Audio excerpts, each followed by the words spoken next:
এই ভ্যানিলা কেকটা ক্রাম কোট করব আর তার সাথে হচ্ছে আপনাদের সাথে কিছু কথা শেয়ার করব। যেটা হচ্ছে আপনাদের সাথে না বললেই না। যেহেতু আমার এই সফলতার পিছনে কিন্তু অবশ্যই সবার আগে আপনাদের হাত। যারা হচ্ছে আমার ভিডিওগুলাকে খুব পছন্দ করেন তাদের জন্যই হচ্ছে আমার এই একটা ভালো যেটা আমার সাথে হইছে আরকি ওইটা আপনাদের সাথে আমি শেয়ার করছি।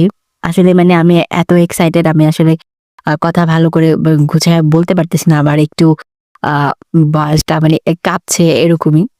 তো আমার এই পেজের বয়স কিন্তু বেশি দিন না।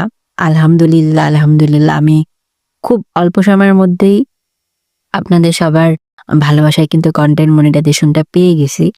তো এখন হচ্ছে এই কনটেন্ট মনিটাইজেশন পাওয়ার পর আমার কি করা উচিত আসলে আমি বুঝে উঠতে পারতাছি না। মানে ভিডিও কি আমি আগের মতো আপলোড করব নাকি একটু বেশি আপলোড করব? যেহেতু আমাকে উইকলি একটা করে চ্যালেঞ্জ দিয়ে থাকে প্রত্যেক সপ্তাহে। তো আমি হচ্ছে আমার যে উইকলি চ্যালেঞ্জ গুলা থাকে ওইগুলো হচ্ছে আমি যথাযথ পূরণ করার চেষ্টা করি। এরপরেও হচ্ছে আমার আসলে কি করা উচিত ওইগুলো আমার মানে কোনো ধারণা নেই। যেহেতু আমি একদমই ফেসবুকে কাঁচা। তো যারা হচ্ছে কনটেন্ট মনিটাইজেশন পেয়ে গেছেন, তারা কিভাবে হচ্ছে এই পেজটায় কাজ করছেন অবশ্যই জানাবেন। আসলে আমার এরকম কোনো মানে ইচ্ছা ছিল না যে আমিও কনটেন্ট মনিটাইজেশন পাবো বা কি। খুব ইচ্ছা ছিল যে আমি কেকের পেজ থেকে কেকের অর্ডার আসবে আর আমি এটা নিয়ে কাজ করব।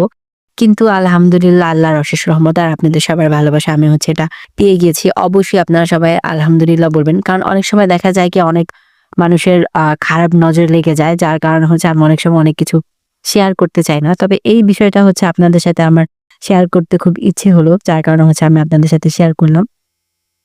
তো সবাই হচ্ছে আমার জন্য দোয়া করবেন যাতে আমি আরো ভালো, ভালো কেক আপনাদের উপহার দিতে পারি আর খুব এগিয়ে যেতে পারি। তো আপনাদের সাথে এই কথাটা শেয়ার করতে, করতে আমার এই কেকটা ক্রাম কোট হয়ে গেল। আর এটা ছিল একটা ১.৫ পাউন্ডের মধ্যে ভ্যানিলা ফ্লেভার।